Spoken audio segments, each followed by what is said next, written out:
Quiero llevarles, hermanos, en la palabra de Dios al primer libro de Reyes, capítulo 18.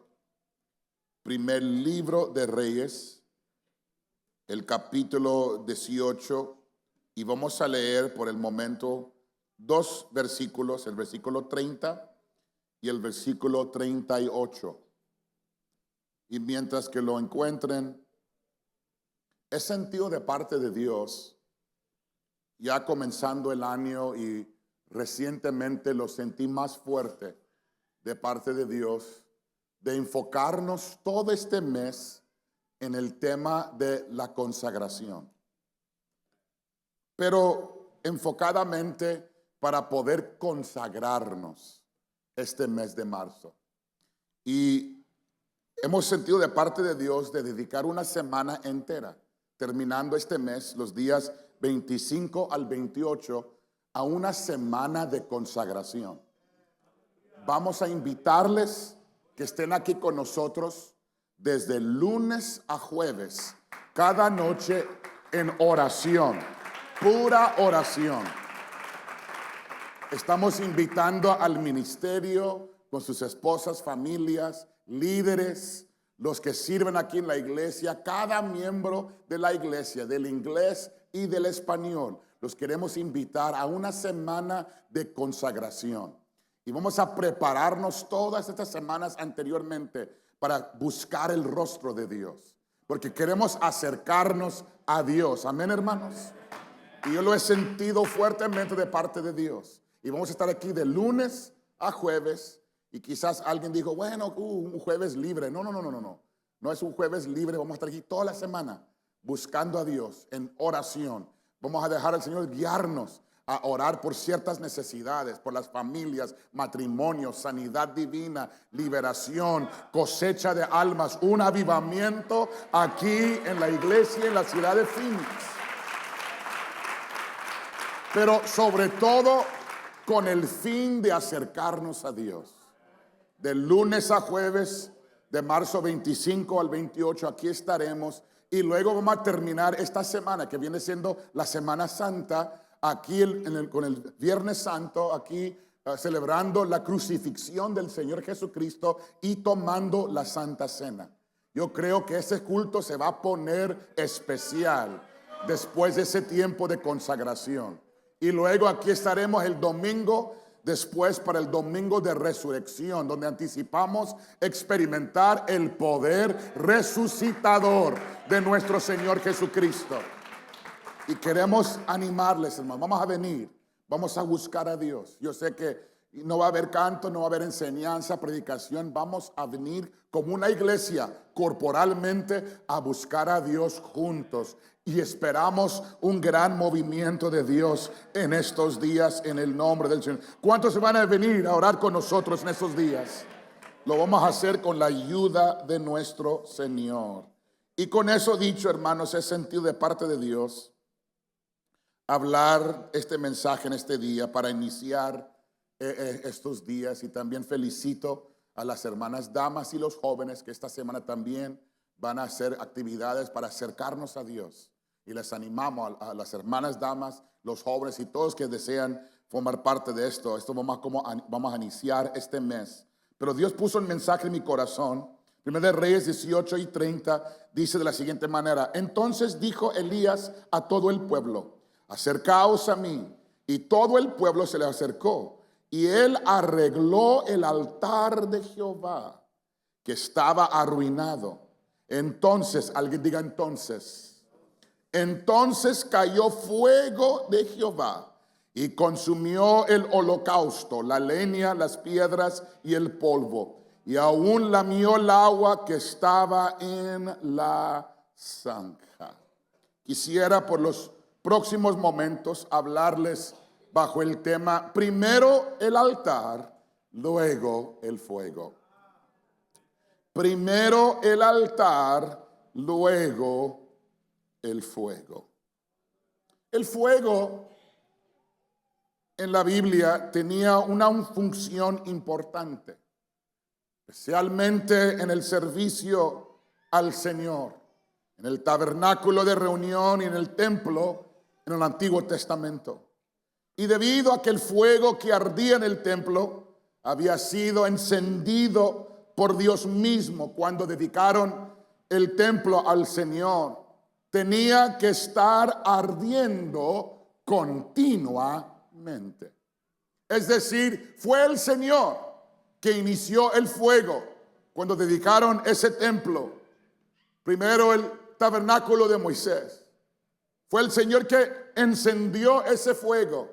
Pero luego el Dios le dio al sacerdocio la responsabilidad de mantener ardiendo ese fuego. La figura del fuego en las Escrituras se usó para simbolizar muchas cosas diferentes.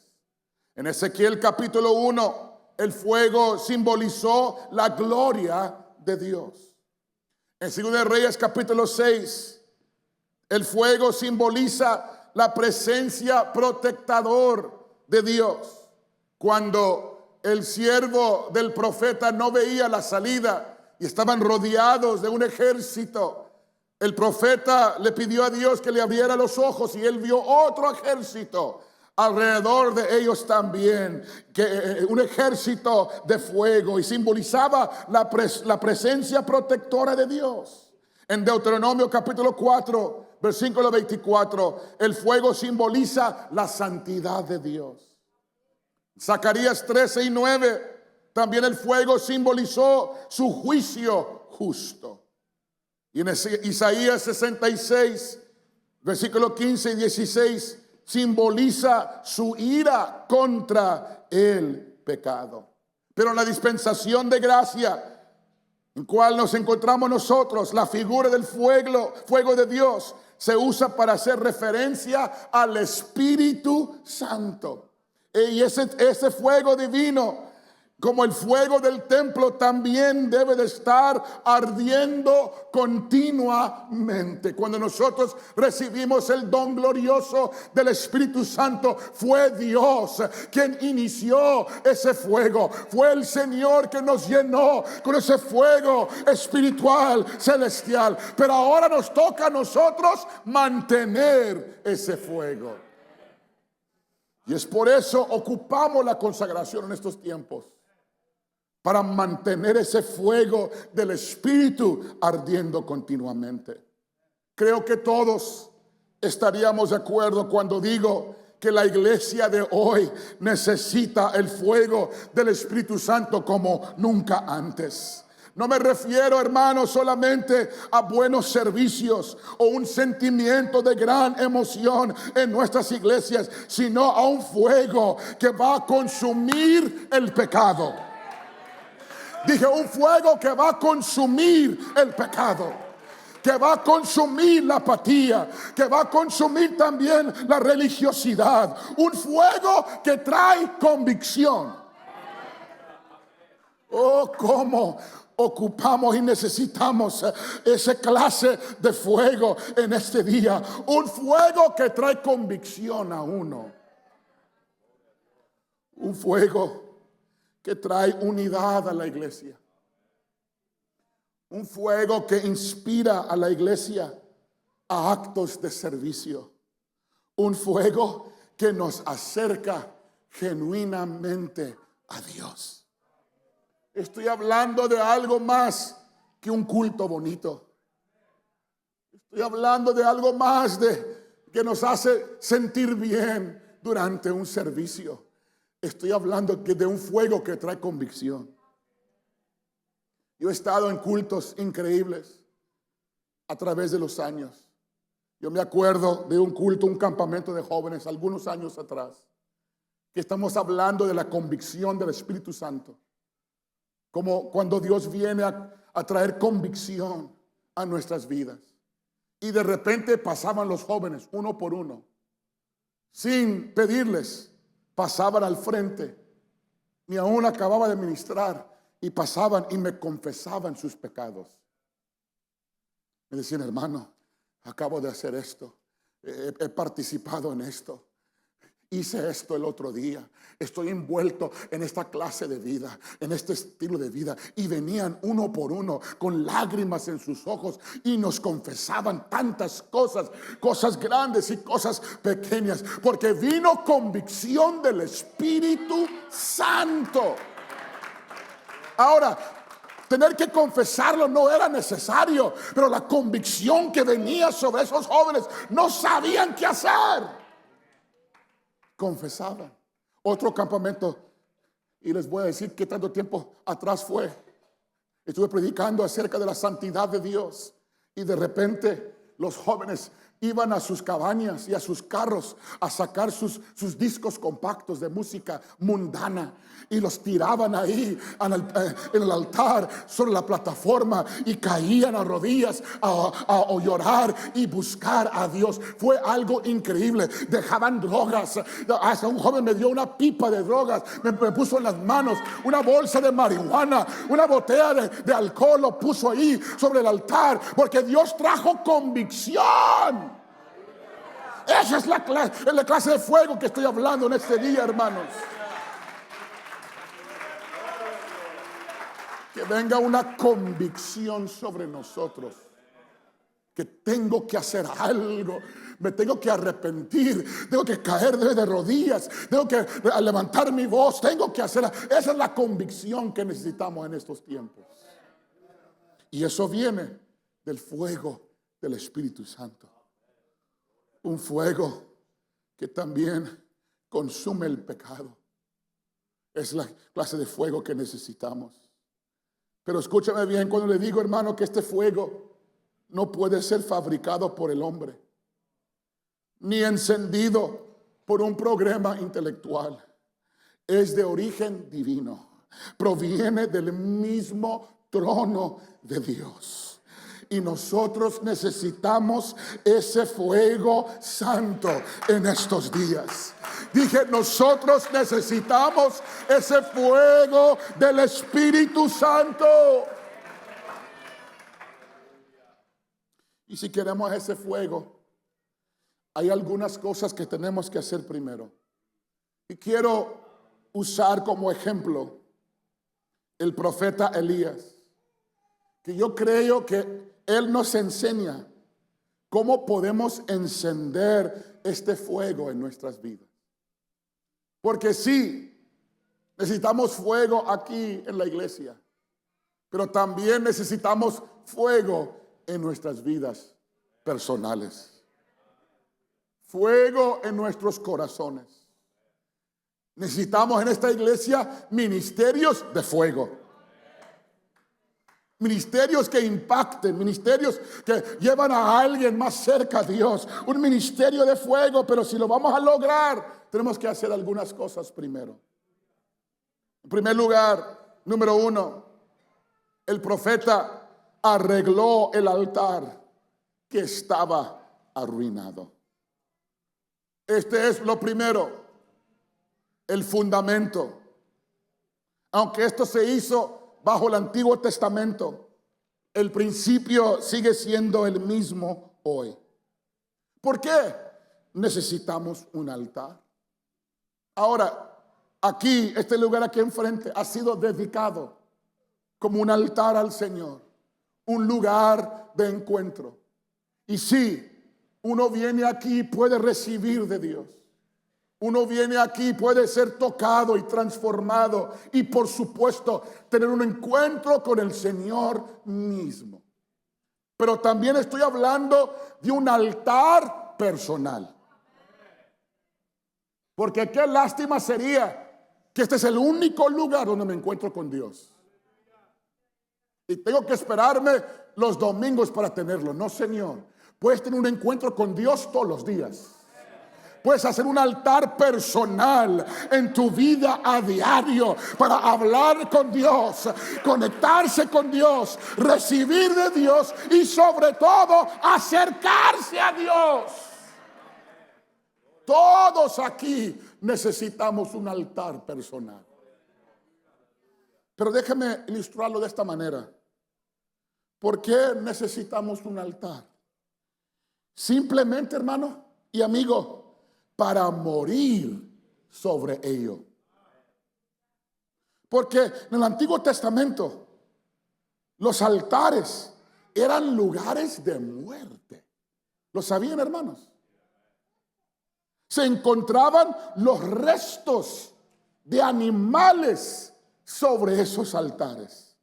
Desafortunadamente, los altares de hoy, la gente se reúne simplemente para recibir bendiciones y que se agreguen cosas a sus vidas.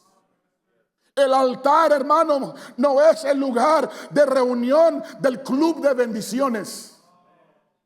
No, es que voy al altar y el Señor me va a bendecir. Sí, pero después que has puesto todo sobre el altar, después que te has muerto en ese altar y has sepultado algunas cosas, detrás de ese acto de sacrificio viene bendición, viene presencia de Dios, viene promesa. Pero primero tengo que ponerme yo mismo sobre el altar de Dios. Pero en este altar morimos al yo. ¿Qué quiere decir? Mis deseos egoístas, mis ambiciones, mis anhelos carnales. Porque cosas son eliminadas de nuestras vidas en un altar. No es solamente que voy para recibir algo, voy a dejar algo. No me escucharon, dije, no nomás voy para recibir algo, paso al altar, hago un altar ante la presencia de Dios para dejar ciertas cosas y dejarlos ahí. Ciertos hábitos, ciertas actitudes, ciertas maneras de vivir, los dejo ahí muertos para vivir para el Señor Jesucristo. Necesitamos un altar. Cuando has estado ante un altar, has muerto a ti mismo. Ya no eres tú quien vive, sino que ahora viva Cristo en ti.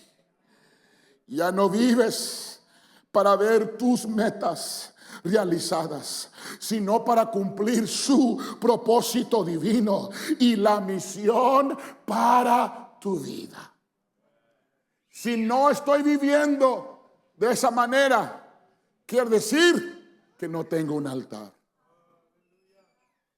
Si todavía vivo para lograr lo que yo quiero, para conseguir lo que yo quiero, es decir, que todavía no me he muerto en un altar. Hay cosas vivas todavía en mi vida que me están controlando. Y en este mes siento de parte de Dios que Dios nos está llamando a todos, este predicador incluido, a todos a consagrarnos.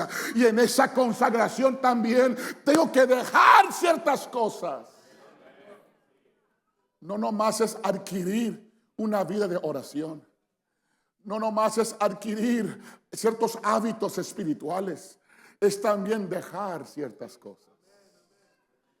Cosas que he cargado quizás de mi niñez. Cosas que ya tengo tiempo lidiando con ellas.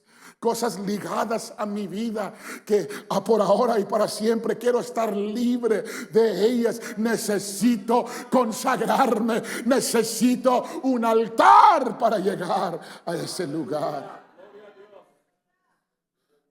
La tipología del altar también habla de mi corazón. Dios quiere que arreglemos el altar de nuestro corazón. ¿Sabían, hermanos, que todos tenemos un altar en nuestro corazón? Fuimos hechos por Dios para adorar y glorificar. La pregunta es, ¿quién es el Dios de ese altar? ¿Pudieran ser nuestras posesiones? Quizás nuestra familia, nuestro dinero, posiblemente para algunos nuestro ministerio. ¿O soy yo el Dios de mi altar? Pero tengo que hacerme la pregunta, ¿es Cristo realmente el Dios de mi altar?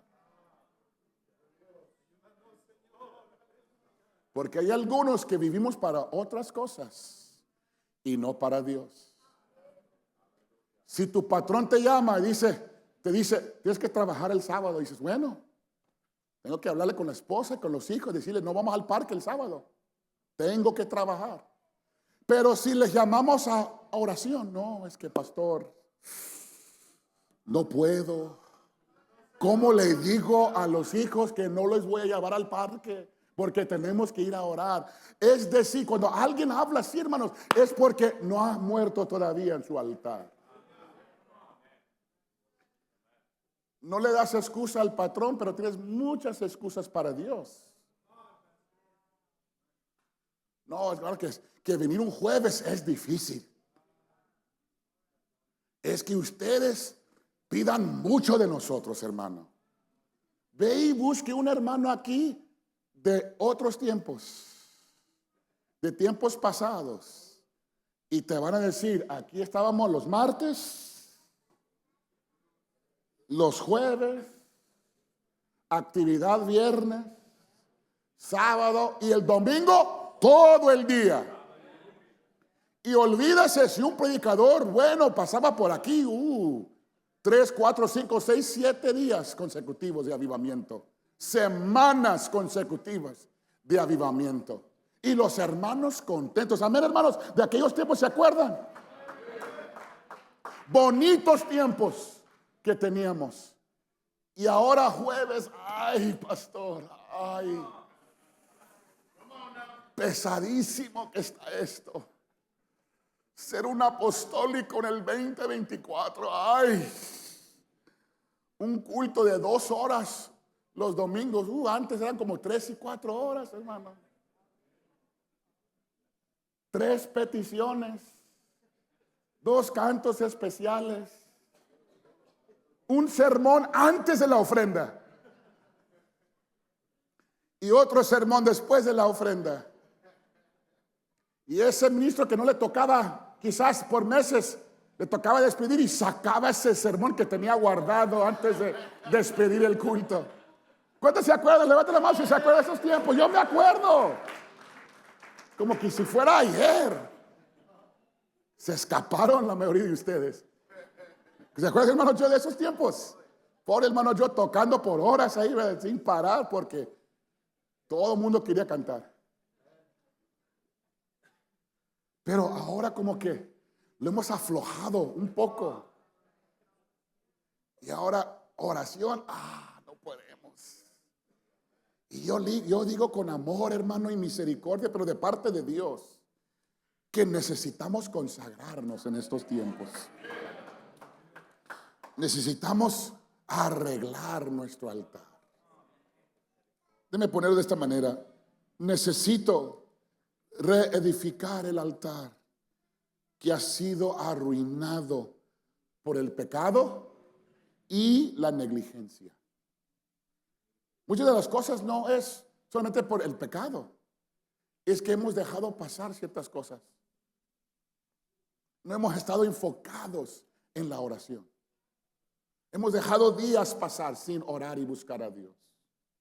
Hemos guardado la Biblia y nunca la abrimos para leer y estudiar, para aprender y aplicarla a nuestras vidas.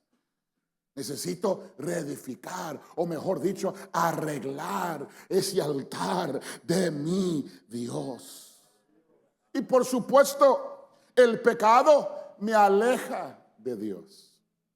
No es difícil, hermano, saber que alguien está viviendo en pecado. No es difícil. Porque cuando el pecado esté obrando en la vida de alguien, se quieren alejar de las cosas de Dios. No quieren estar en la casa de Dios. No quieren estar con el pueblo de Dios. No quieren orar, ayunar, leer la Biblia. ¿Por qué? Porque el pecado me aleja de Dios. Ya no tengo el deseo de estar con los hermanos.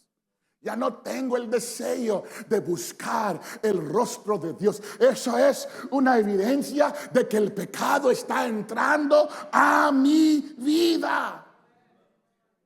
Creo una división entre nosotros y nuestro altar. Entonces resulta más fácil entrar a una rutina espiritual y hacer las cosas sin presentarse ante el altar. Y por ese descuido de mi consagración y mi relación con Dios, me estoy alejando más y más a Dios. Y si esto ha sucedido en su vida, necesitas, mi estimado hermano, y arreglar y reparar su altar. Y esto, hermanos, puede suceder muy fácilmente a cada uno de nosotros. Nos ocupamos. Somos la generación más ocupada de la historia del mundo. Nos hemos ocupado con tantas cosas. Y ahora ya no tenemos tiempo para Dios. Pero esta clase de consagración, la cual que Dios nos está llamando en este tiempo, va a requerir de algunos de nosotros que tenemos que quitar ciertas cosas de nuestra vida. Porque si no hay lugar para Dios, eso quiere decir que tienes que sacar algo para hacerle más tiempo y más espacio para Dios. Quizás cortarle un poco el trabajo, aflojarle un poco, hermano, si no tienes tiempo para Dios. Quizás arreglar su agenda de una manera mejor y hacerle tiempo. Decirle, no voy a dejar 24 horas pasar sin buscar el rostro de Dios. Quizás levantarme un poquito más temprano o acostarme un poquito más tarde para abrir mi Biblia, para tener un tiempo en silencio con mi Dios. Eso es de suma importancia, hermanos, en estos tiempos. Y porque no tenemos esos hábitos espirituales, es por eso andamos batallando muchos, algunos de nosotros. Está afectando nuestro matrimonio, está afectando nuestros hijos, está afectando nuestras finanzas y también nuestra salud. Y no sabemos qué está pasando. Es porque hemos dejado el altar personal. Pero el Señor me ha mandado a nomás recordarles en esta tarde: es tiempo de arreglar nuestro altar. Es tiempo de arrepentirnos, de clamar a Dios, acercarnos a Él y ver nuevamente el fuego que va a caer sobre el altar de nuestro corazón. Primero tienes que arreglarlo. Preguntarte, ¿por qué paré de orar? ¿Por qué paré de abrir mi Biblia? ¿Por qué paré de ayunar cuando ayunaba antes? ¿Qué fue el obstáculo que me ha detenido en mi progreso espiritual? Esas son buenas preguntas, hermanos, de hacerse a uno. Señor, ayúdame a entender. Eso se llama arreglando su altar. Y luego, cuando usted encuentra la razón, diga: Señor, perdóname, yo me arrepiento. Yo no quiero dejar que esto siga en mi vida. Yo quiero consagrarme a ti. Y luego clamar a Dios. Y ¿sabe lo que va a suceder? Vas a acercarte más y más a Dios. Esto no está complicado, hermanos. Pero lo difícil es hacerte esas preguntas. No queremos hacerlas. Es mejor ignorar y hacer que todo está bien. Y seguir la rutina y seguirla así nomás. Pero Dios nos está llamando a salir de esa rutina espiritual. Y nos está llamando a una consagración de nuevo. Arregló su altar. Pero también hizo algo interesante. Número 2. Dice el versículo 32 que hizo una zanja alrededor del altar. ¿Por qué haría una zanja? Literalmente para marcar el terreno. Lo que estaba haciendo el siervo de Dios es que estaba marcando el terreno. Desde aquí para adentro le pertenece a Jehová.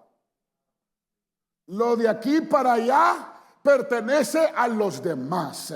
Estaba creando un lugar de separación. Más o menos decía, esto le pertenece a Dios y esto es para los demás. Lo hizo de tal manera para que supieran que ahí había una diferencia entre los que se ofrece a Dios y lo que se había ofrecido a los demás dioses. Porque si hacen un buen estudio de este capítulo, van a ver que fue allí donde los profetas de Baal también hicieron sus sacrificios. Y el profeta tuvo que venir a arreglar el altar, santificar ese lugar, pero a la misma vez hizo una separación.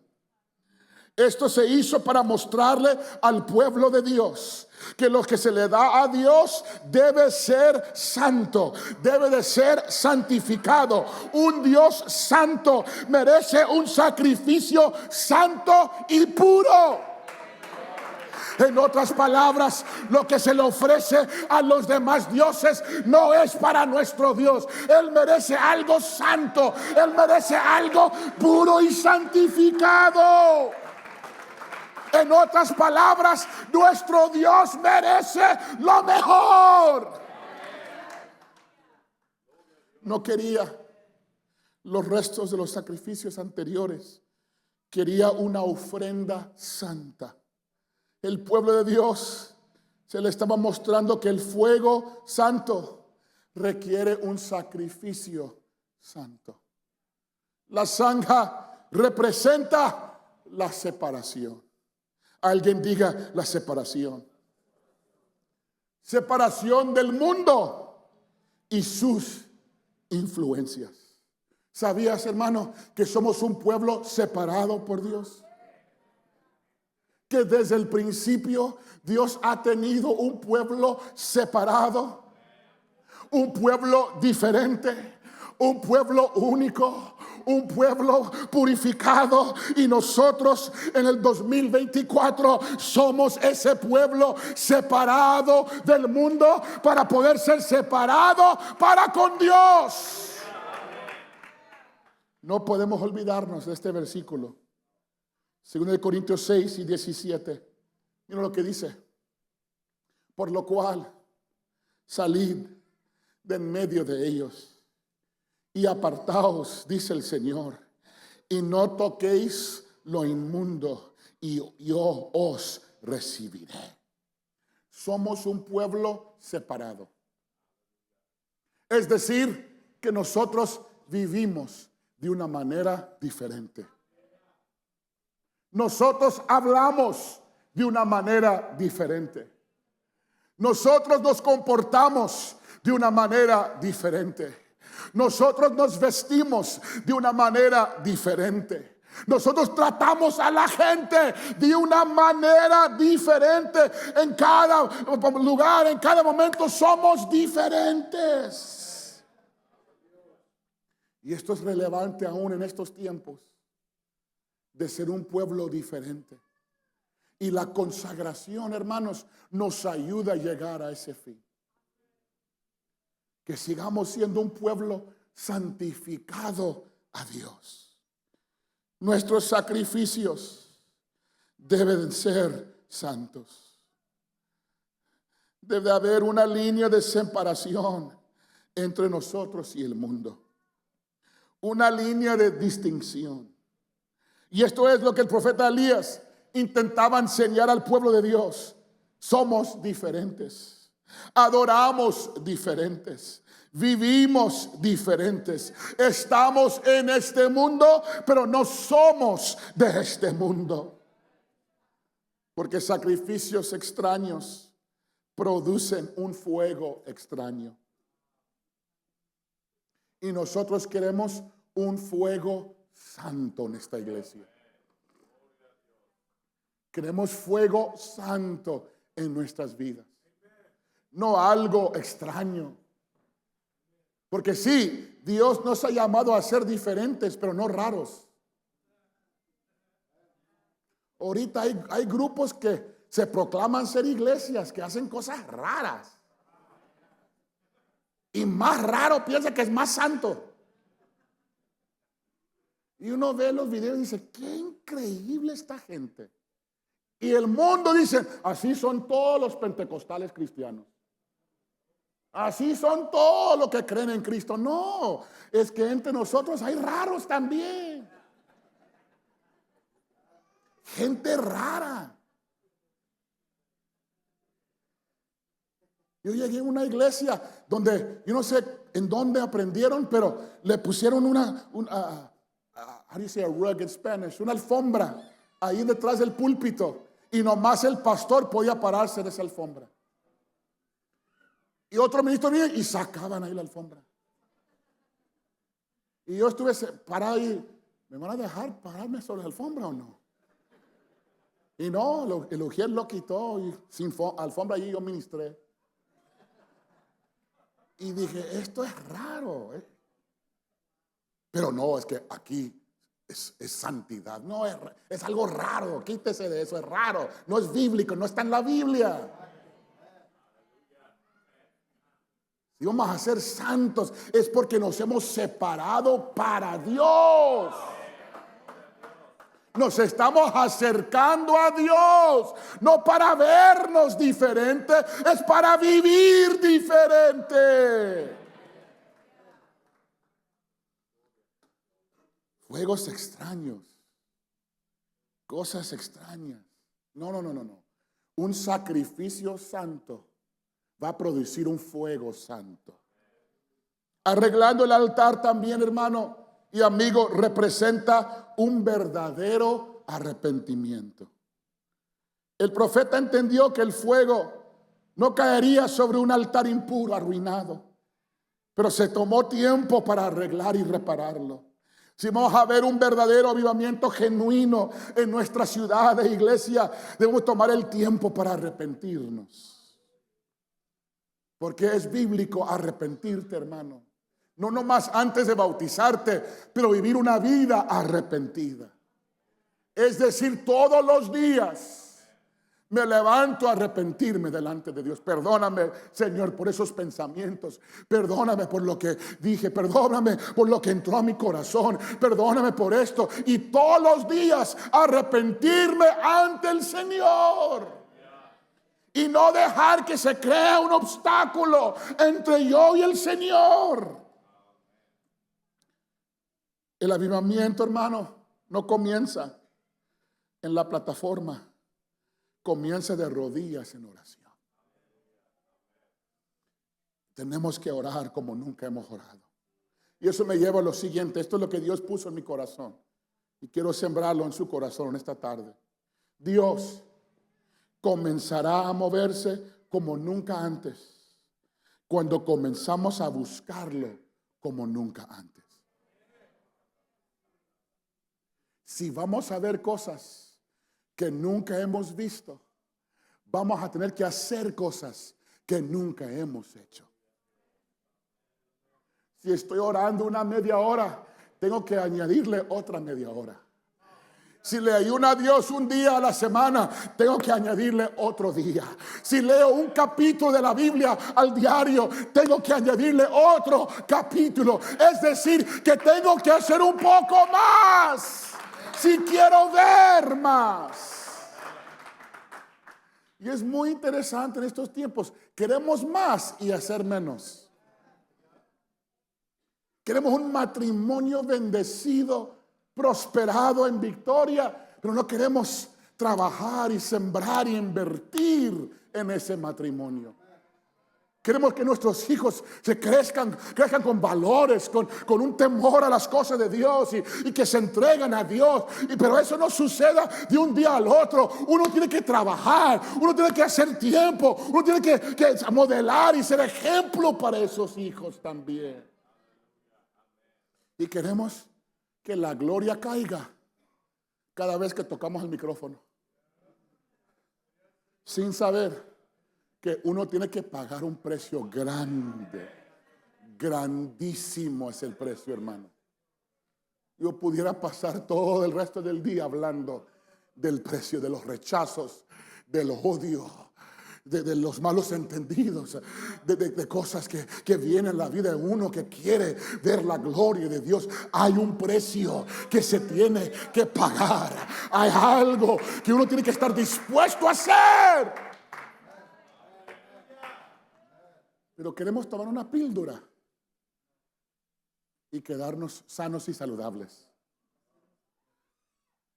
Queremos hacer algo nomás, lo mínimo, pero recibir todos los beneficios.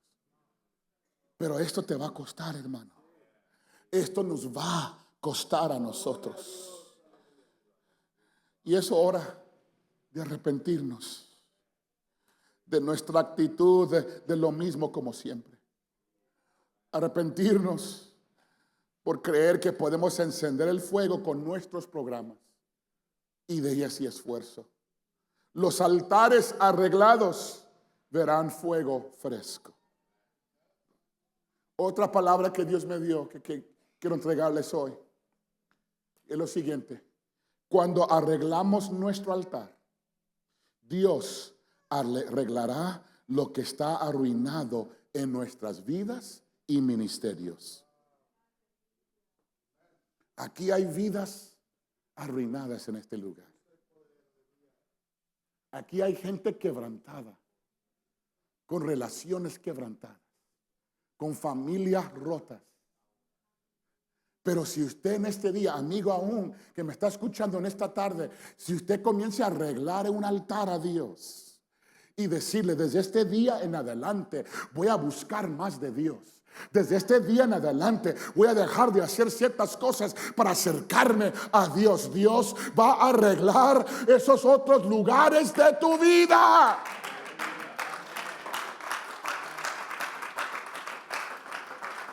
Un matrimonio quebrantado, hijos quebrantados, un ministerio quebrantado. Si usted se arregla en este día su altar a Dios, Dios se va a arreglar lo demás en tu vida. Tenemos que arreglar, tenemos que arrepentirnos antes de que pueda llegar un avivamiento grande a nuestra iglesia. Lo siguiente que hizo el profeta Elías, número 3, es que preparó la leña. Alguien diga: preparó la leña. La leña aquí, hermanos, que encontramos en el versículo 33, es un tipo y figura del Calvario. El cristianismo sin la cruz ya no es cristianismo. El mensaje de la cruz es fundamental para nuestra fe. Que Cristo fue crucificado sobre una cruz, derramando su sangre por nosotros, es algo de suma importancia a la iglesia, porque sin la cruz no hay salvación. Dije, sin la cruz no hay perdón de pecados. Sin la cruz no hay acceso a la presencia de Dios. Sin la cruz no hay liberación, no hay sanidad. Pero por medio de la cruz tenemos acceso a la vida eterna. Tenemos acceso a las promesas de Dios. Tenemos perdón de pecados. Y no estoy hablando de una cruz que se cuelga en una pared o alrededor de tu cuello. Estoy hablando de la crucifixión de nuestro Señor Jesucristo, que todavía tiene poder. Al contrario de lo que algunos ven, la cruz no era un lugar de debilidad, sino un lugar de poder. Es por eso Pablo escribió en 1 Corintios 1:18, porque la palabra de la cruz es locura a los que se pierden, pero a los que se salvan, esto es, a nosotros, es poder de Dios. Es por eso alabamos a Dios cuando hablamos de la cruz. Es por eso nos gozamos en ver algo así. ¿Por qué? Porque nuestra salvación se consiguió por medio de la cruz. El profeta Elías necesitaba la leña para poder ofrecer un sacrificio. Nada de leña, nada de sacrificio, nada de fuego. La leña, o mejor dicho, la cruz, en la vida del creyente, representa sacrificio. Alguien diga sacrificio.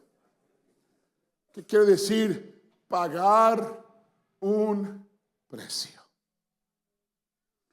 Y Dios ya tiene tiempo hablándonos acerca de consagrarnos. Y es nuestro deseo de que esto nos lanza a otro nivel espiritual en esta iglesia. Que lo que comenzamos este mes lo hagamos parte de nuestra vida. Que formemos buenos hábitos en este mes de marzo. Que no lo dejamos, pero seguimos en la palabra, seguimos sobre nuestras rodillas, seguimos apartándonos para Dios, seguimos acercándonos más y más a Dios. Eso es parte de pagar el precio. Un cristianismo sin cruz es un cristianismo sin vida. Jesucristo lo expresó de esta manera en San Mateo 16:24.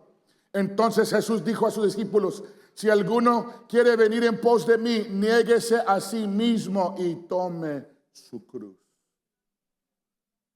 Parte de la vida cristiana es de llevar nuestra cruz. Esa cruz representa la vida del discípulo de Cristo.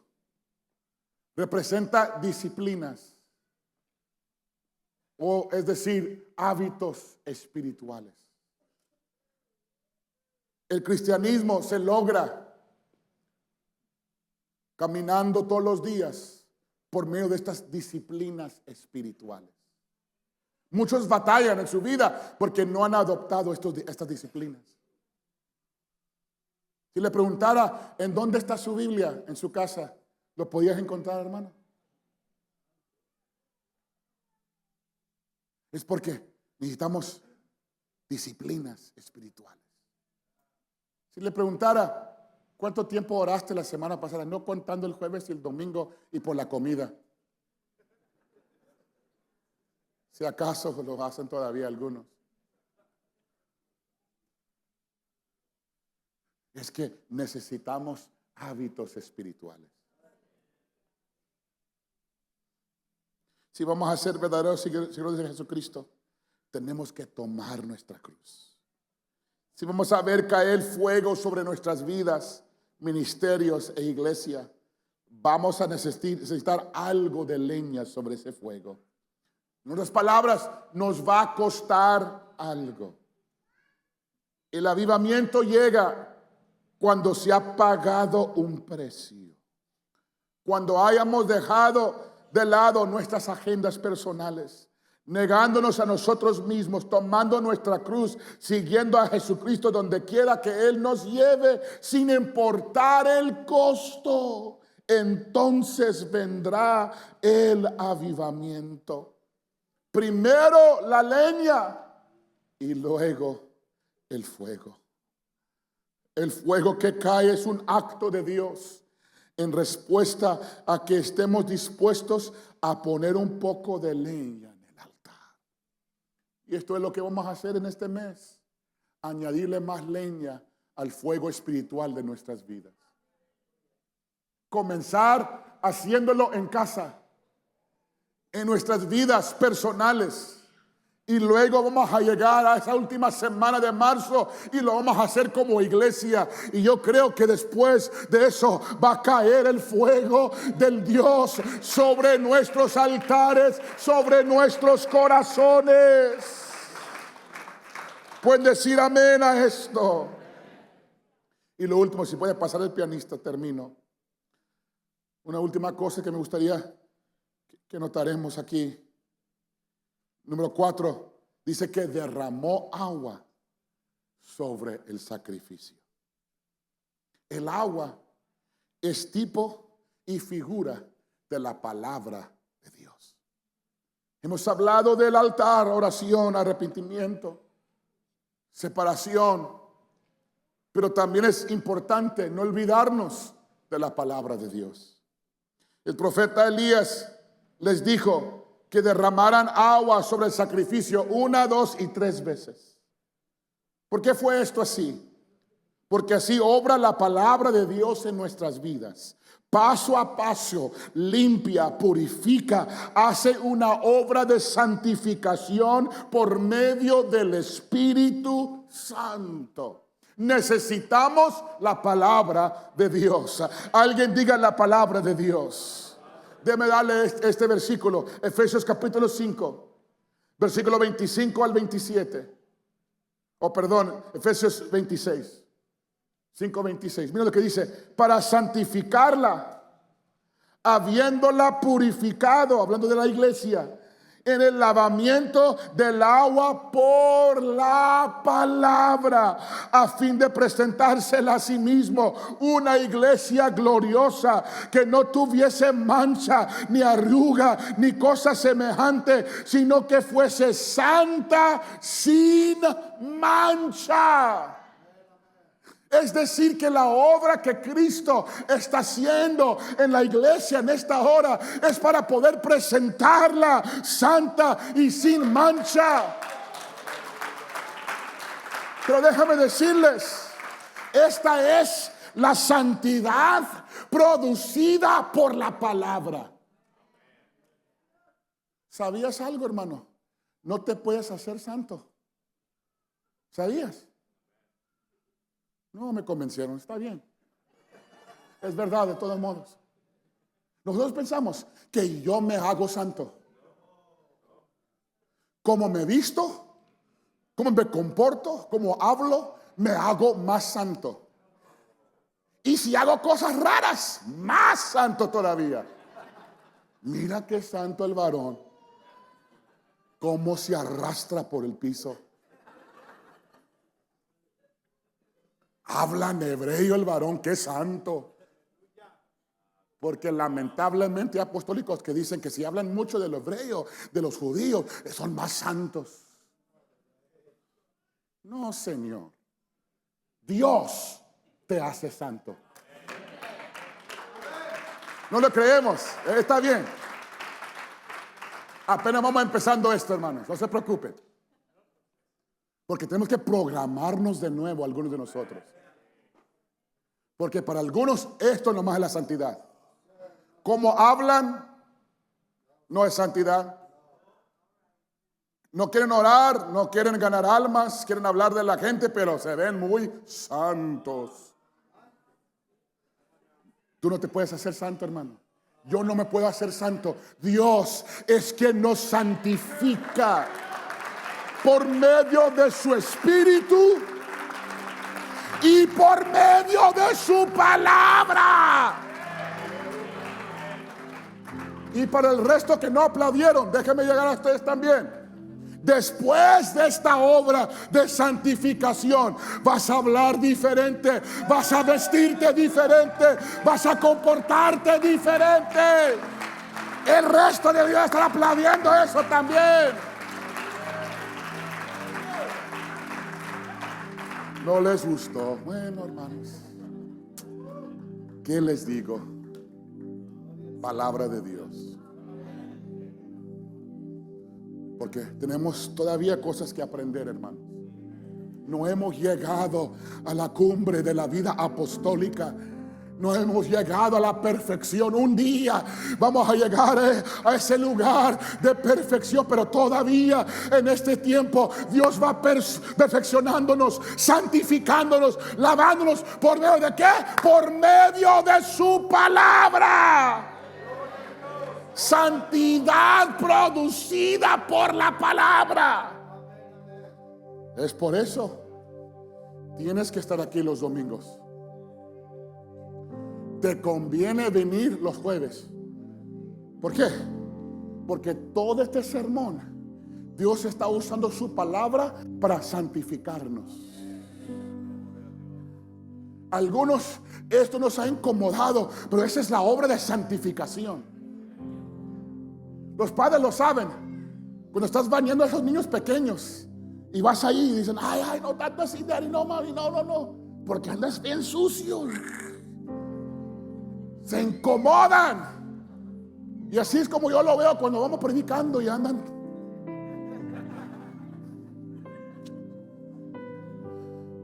Quizás le voy a decir al hermano Steve que ponga una cámara de aquí para allá. esa incomodidad, es que la palabra viene a santificar, viene a limpiar, viene a purificar, viene ayudándome a autoexaminarme. Y sí, Señor, batallo con eso, sí, ayúdame. Pero cada enseñanza, cada sermón, cada palabra viene a purificarnos y a hacernos un pueblo santo. Pongámonos de pie. Déjeme darle otro ejemplo, porque algunos no me ven como que no lo creo muy bien, pastor. Está bien. San Juan 15:3.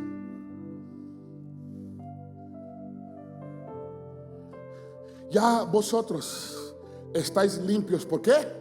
Por la palabra que os he hablado. Necesito estar en la casa de Dios para que la palabra me santifica. Sí, podemos leerla en la casa y es parte de su disciplina, como ya lo dijimos. Pero también esto viene combinado con congregarnos a recibir palabra predicada, palabra enseñada, que me santifica, que me limpia, que me va preparando para formar parte de esa iglesia gloriosa que se va a parar ante Cristo un día de estos, sin mancha y sin arruga. Es por eso predicamos la palabra de Dios. Es por eso enseñamos sana doctrina, para presentarnos ante Dios. El fuego no puede caer hasta que la palabra sea derramada. No podemos tener avivamiento sin la palabra. Colosenses 3:16, así de pie, dice: la palabra de Cristo mora en abundancia en vosotros, enseñándoos y exhortándoos unos a otros. Me gusta porque dice que la palabra more en abundancia. Tenemos mucho talento en la iglesia, gracias a Dios por ello. Tenemos mucha creatividad en la iglesia, pero queremos que abundemos en la palabra, que seamos un pueblo de la palabra, que seamos cristianos de la palabra. Y cuando hicieron todo esto, dice la palabra de Dios que cayó fuego sobre ese altar. Tenemos, hermanos, que arreglar nuestro altar. Tenemos que separarnos de ciertas cosas y separarnos hacia Dios. Tenemos que derramar agua, la palabra, sobre ese altar, ponerle leña, sacrificio, y luego Dios va a venir a visitar el altar de nuestro corazón y encenderlo de nuevo con el fuego de su Espíritu Santo. Esa es la consagración que Dios nos está llamando en esta hora. Yo le invito a que levanten sus manos por unos segundos.